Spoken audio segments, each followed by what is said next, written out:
ஊழியனா நம்ம வாழ்க்கையில இந்த மைக்க பிடிச்சி பாட்டு பாடி உங்களுக்கு போதனை பண்றது மட்டும் ஊழியம் கிடையாது. என்னோட பர்சனல் லைஃப்ல நான் உண்மையும் உத்தமா இருக்கிறது ஒரு ஊழியம் தான். எத்தனை பேர் ஆமைன்னு சொல்றீங்க?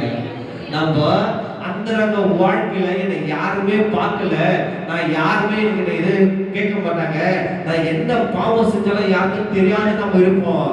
அந்த அந்தரங்க வாழ்க்கையில தேவன் கூட முகமுகமா பேசி தேவன் கூட நீ ஜபத்துல இருந்து வேத வசனங்களை நீ படிக்கும் போது என்ன சொல்ற ரேசப்பானா, அந்த வாழ்க்கையில நம்ம செய்யறதுதான் உண்மையான ஊழியம். முதல்ல நம்ம அந்தரங்க வாழ்க்கையில் ஊழியம் செய்யணுங்க.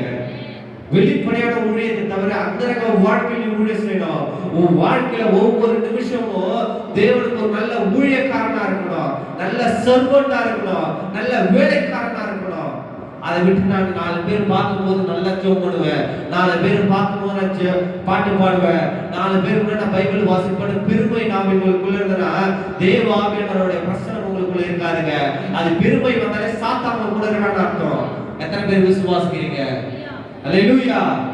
தேவன் தெளிவா சொல்றாரு, ஒருவன் என்னை பின்பற்ற விரும்பினால் தன்னை தானே வெறுத்து